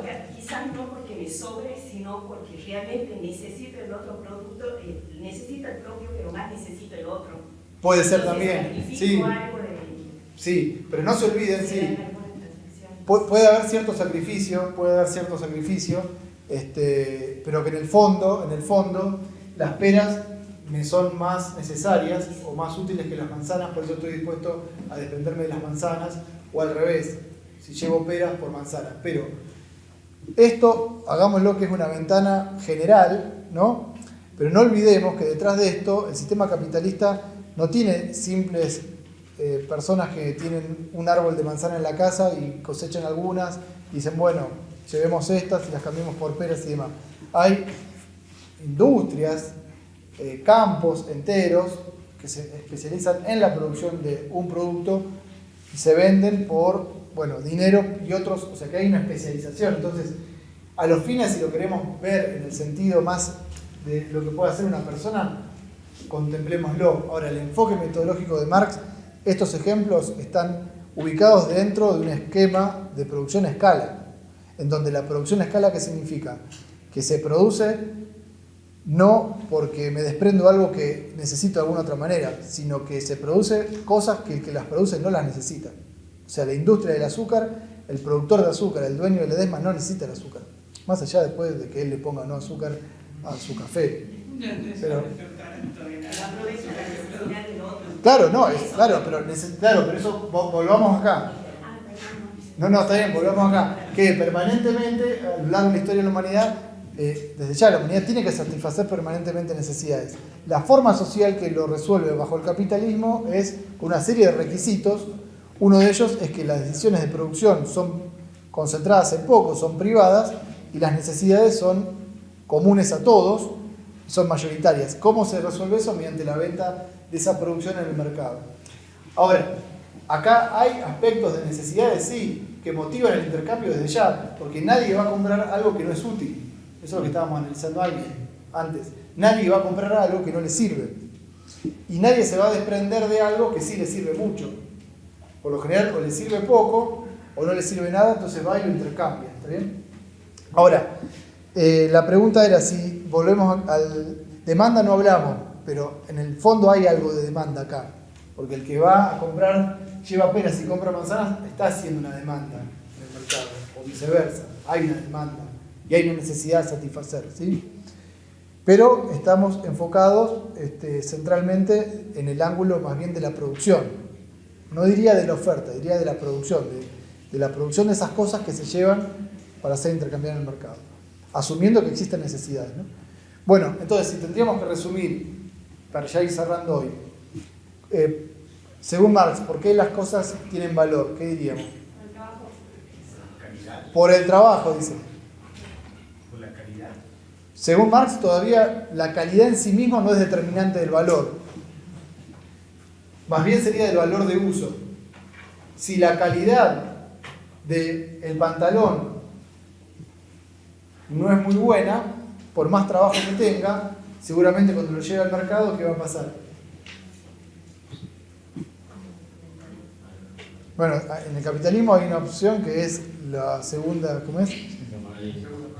No, sí, es segunda marca, o como cuando salieron fallados, que te ponen outlet o un canasto ahí, te dice, mirá, el cierre no cierra, el botón de la camisa abrocha más arriba, o cosas así, si la querés comprar, comprarla, después te lo arreglás. Sale más barato. ¿Pero por qué sale más barato? Porque tuvo una falla en la producción. Entonces la calidad es dudosa. La calidad que hace a la utilidad del bien puede afectar el valor, haciendo de que por más que te esforzaste y trabajaste un montón, si la calidad es mala, seguramente ese esfuerzo fue en vano. No lo vendas, o lo vendas muy por debajo del valor o el precio que debería tener, dado que la calidad ha sido mala. Si hay una calidad mayor o una calidad menor, pero el valor de uso sigue poniéndose a utilizar, mayormente cuando hay mayor calidad también implica mayor trabajo, digamos, en el sentido de que se utilizan otros materiales, por ejemplo, Tal vez. que conllevan mayor trabajo también. Tal vez, sí. Tal vez, no necesariamente, pero tal vez sí. O sea, la calidad del producto puede estar asociada a un tipo de trabajo tal vez más calificado, ¿sí?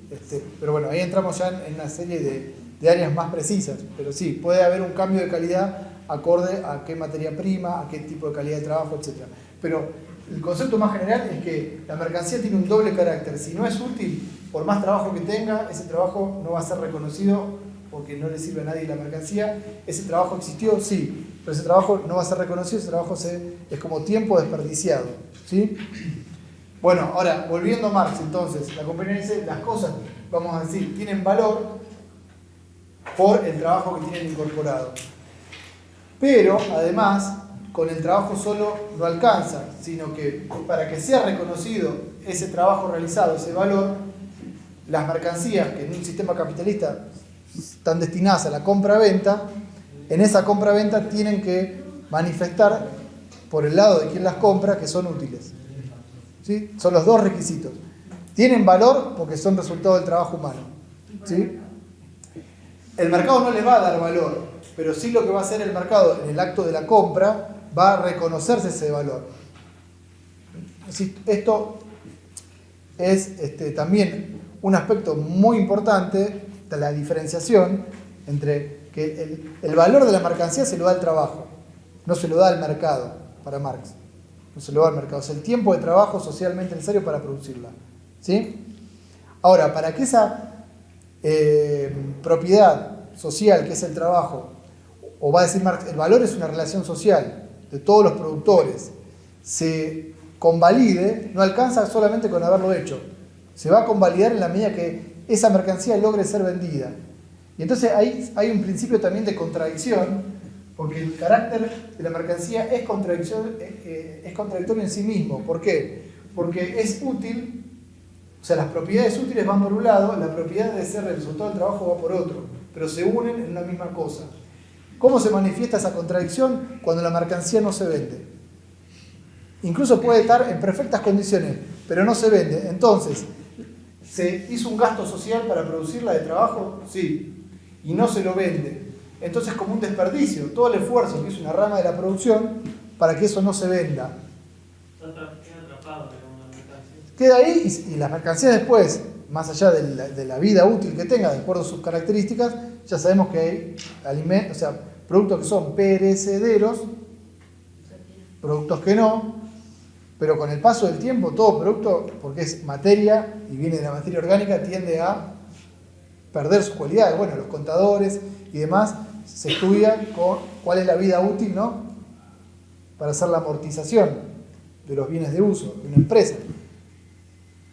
Bueno, si uno compra un alimento, sabe que eso, si no lo pones en la heladera, va a durar menos. Todo tiene una vida útil porque es materia.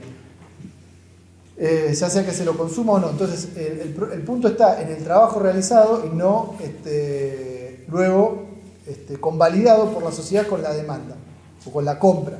Entonces, ahí hay una contradicción porque se hizo un esfuerzo de trabajo, pero no se le reconoce el valor de uso.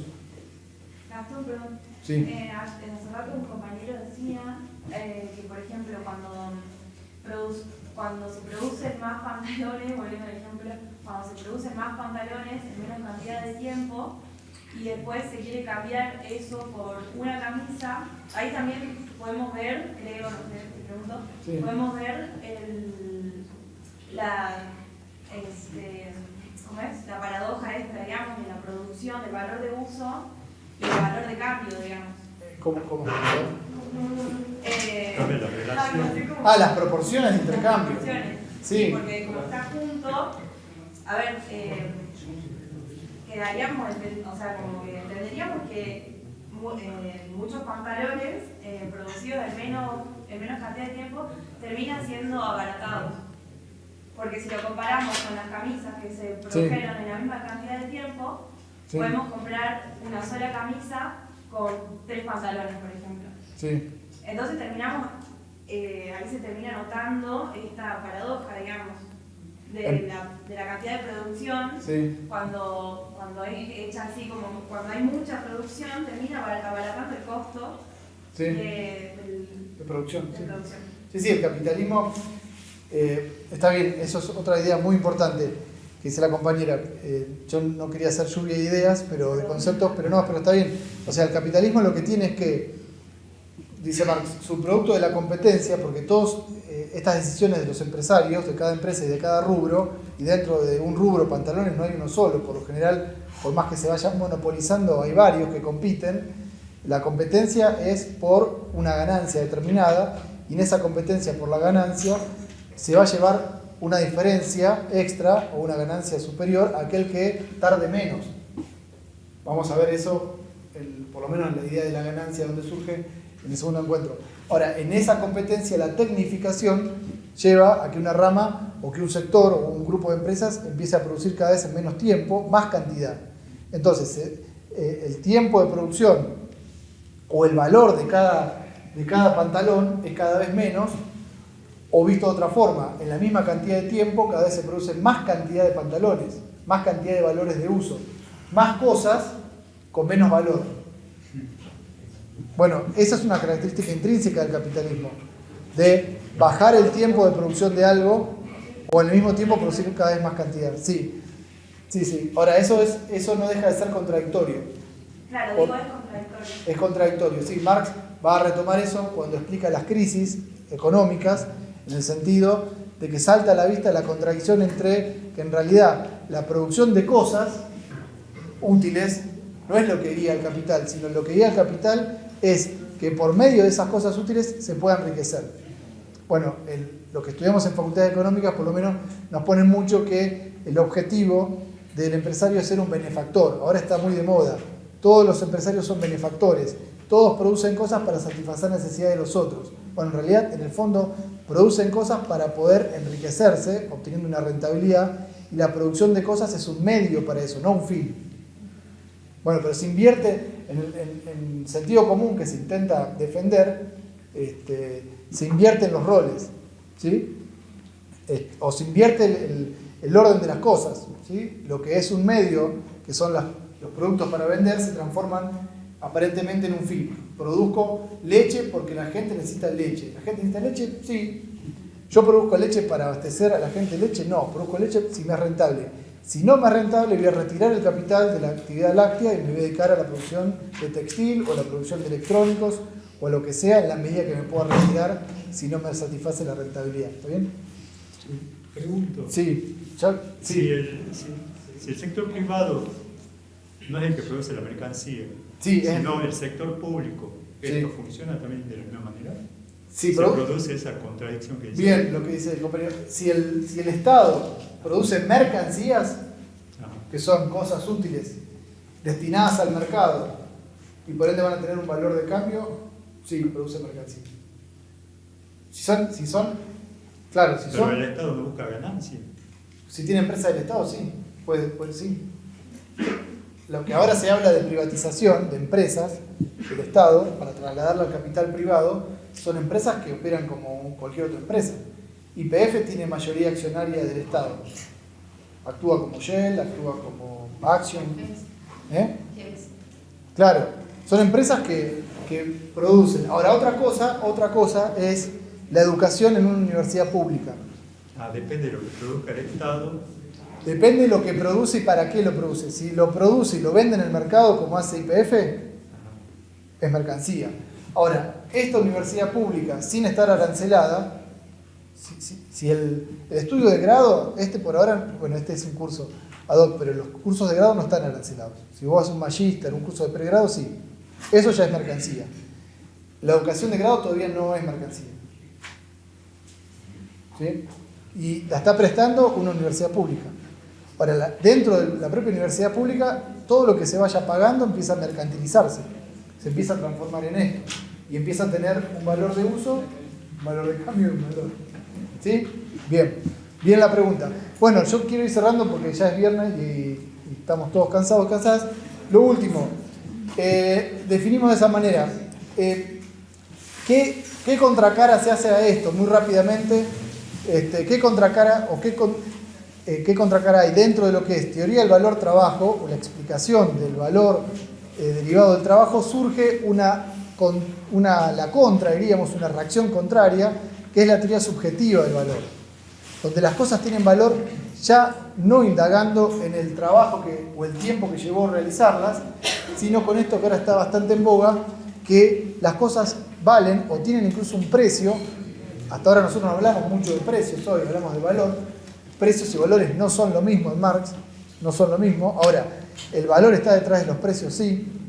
Ahora, esto de que la teoría subjetiva que dice, bueno, la valoración que hace cada persona de determinado bien, o dicho de otra forma, lo que está dispuesto a pagar, es lo que vale el bien.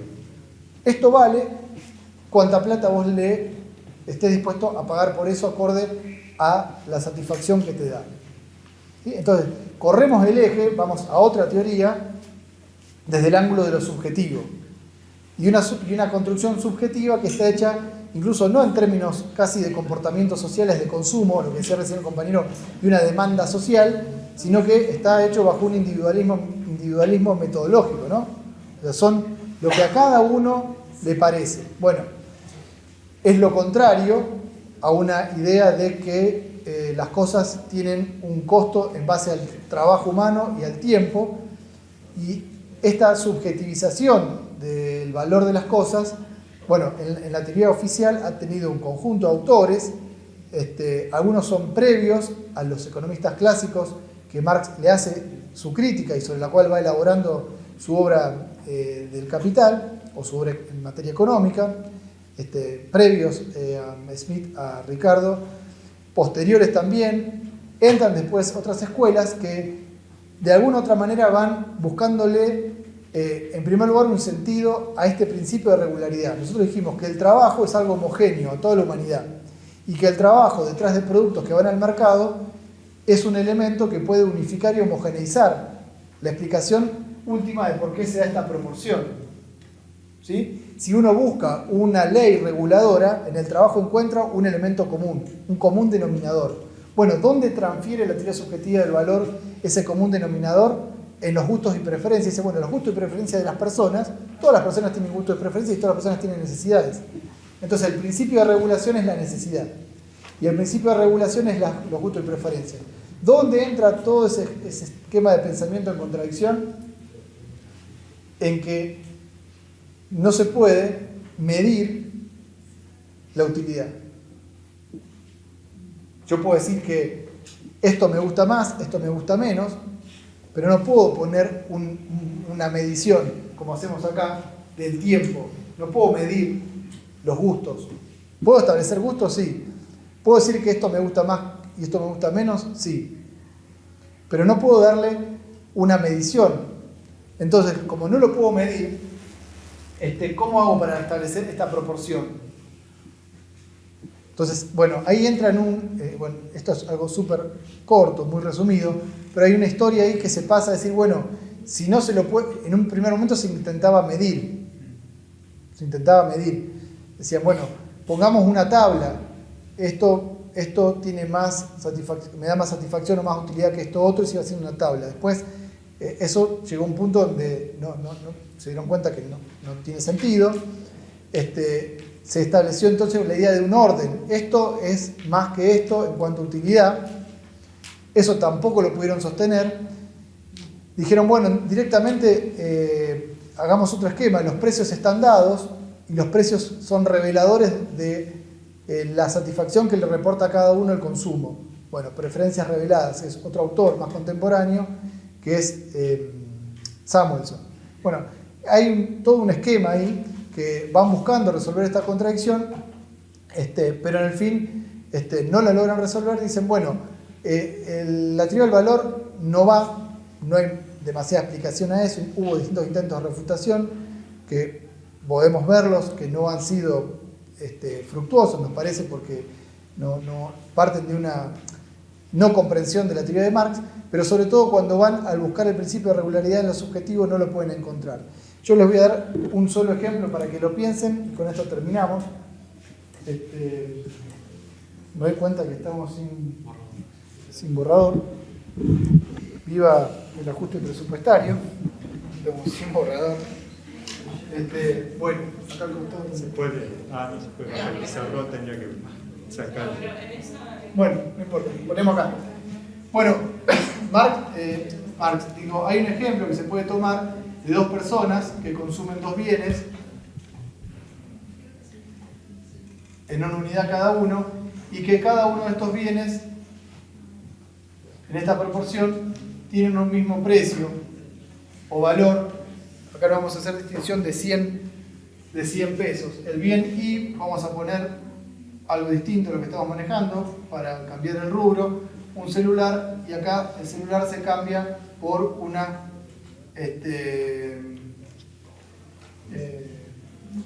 ¿qué cosa tiene más o menos un precio parecido? Una herramienta. Una herramienta. Taladro. Bueno, el taladro. Bien.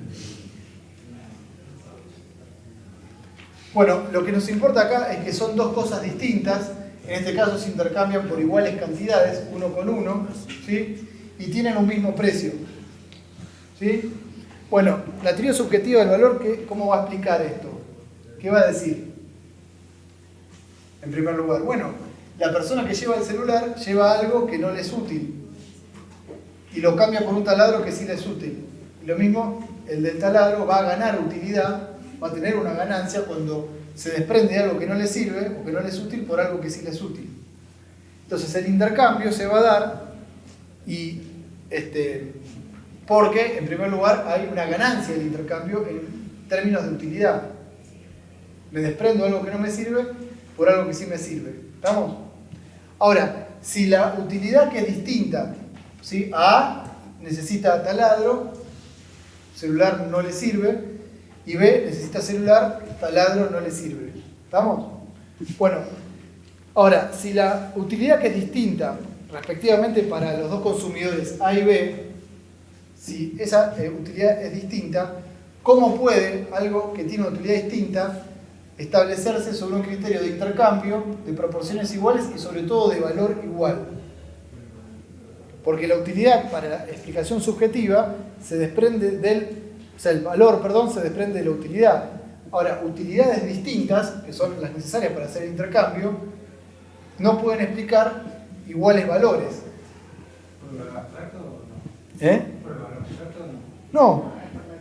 Es porque, a ver, insisto, la teoría subjetiva, no sé si me siguen, la teoría subjetiva dice, el valor de las cosas está dado por la utilidad. ¿Bien? Bien. Ahora, en este intercambio, celular para A no es útil, taladro sí.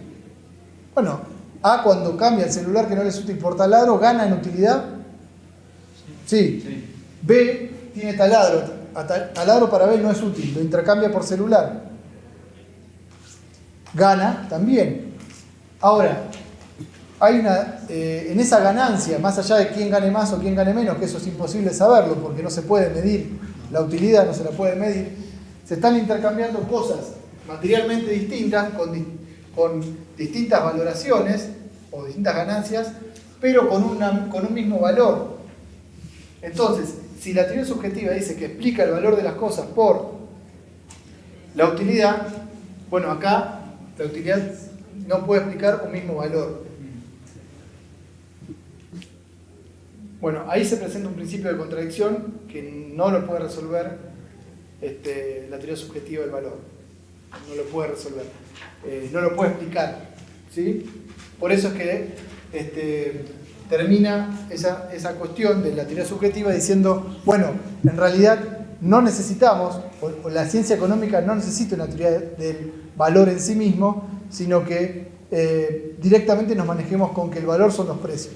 Manejémonos directamente con la categoría precios, porque son los precios los que ordenan las decisiones de consumo y de intercambio en una economía capitalista. ¿Está bien? No nos manejemos más por lo subjetivo. Por lo subjetivo, no nos manejemos más por el valor. Nos quedemos simplemente con los precios.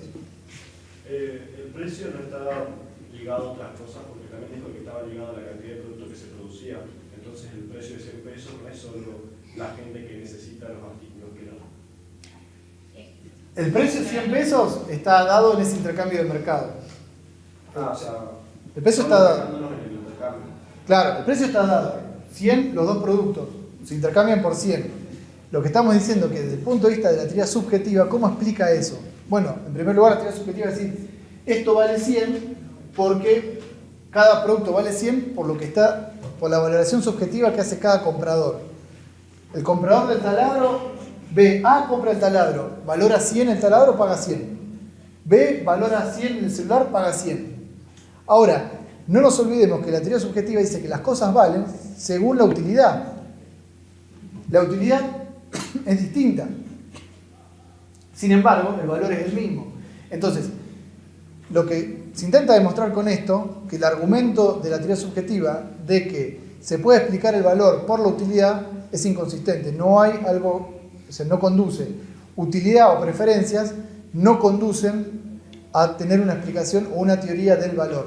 Por eso ellos mismos dicen, bueno, lo dejemos acá, de alguna otra manera dicen, nos quedemos solamente con precios, nos manejemos con precios, pero no vayamos a buscar una teoría del valor, porque en última instancia la cuestión pasa por las valoraciones subjetivas. En este ejemplo, el problema es que las utilidades son distintas. Sí. Siempre las utilidades son distintas. Además, pero no siempre las utilidades son distintas, porque si lo que motiva el intercambio es algo lógico. A ver, volvamos al principio. Todo intercambio se da porque hay uno que se desprende de algo que no lo necesita y otro adquiere algo que sí necesita. Entonces, siempre hay un principio de desigualdad en la utilidad. Bien. Ahora, que se pueda medir quién queda más contento o más satisfecho, no se puede medir. Ese es el punto. Pues, no que no se puede. O sea, eso es un punto también contradictorio si vos querés medir valor por algo subjetivo que no tiene medición o unidad de medida. Eso es otra contradicción. Pero en este intercambio, lo que salta es que cada uno saca una satisfacción determinada. Ahora, dentro de un esquema donde el precio está dado, donde el valor es 1. Entonces, desiguales utilidades, ¿cómo explican una misma igualdad que es el precio o el valor de eso? No lo puedo explicar. ¿Sí? Bueno, entonces queda que no hay principio de regularidad. Terminan diciendo algunos de ellos, bueno, nos quedamos con los precios y los precios son un resultado fortuito de oferta y demanda en un acto determinado. Si nos pusimos ahora de acuerdo en esta transacción de 100, la cerramos acá, listo, cerramos acá la transacción de 100, ya está. Y ese es el precio. Es algo que existe en un determinado lugar, en un mismo acto, y ahí se define. Pero no hay posibilidad entonces de ir a un pensamiento que pueda registrar regularidad, que pueda hablar de leyes, ¿sí? De leyes que para Marx en última instancia la ley del valor trabajo no es solamente para explicar por qué las cosas tienen valor, sino que tiene un sentido mucho más profundo, que es poder explicar el funcionamiento de una sociedad que se vincula esencialmente a través del intercambio de mercancías, cosas que son útiles, que tienen valor de cambio y que tienen valor. O sea, una sociedad de estas características es como si vos decís, bueno, en la física, dice Marx, si vos querés comprender los principales fenómenos físicos, hemos contado con un avance que ha sido la teoría o la ley, en realidad, de la gravedad de Newton. Bueno, en la química, la ley del peso atómico. O sea, distintas leyes que regulan áreas de la realidad y de la vida humana, y que uno puede conocer esas leyes, conocer el funcionamiento de un organismo y poder también actuar sobre ese organismo y también modificar ese organismo. Si puede tener el principio de regularidad. Bueno, en el caso de la teoría subjetiva renuncia a toda regularidad. Es el tiempo aquí y ahora, la transacción, la operación y el precio. No importa cómo se llegó a eso.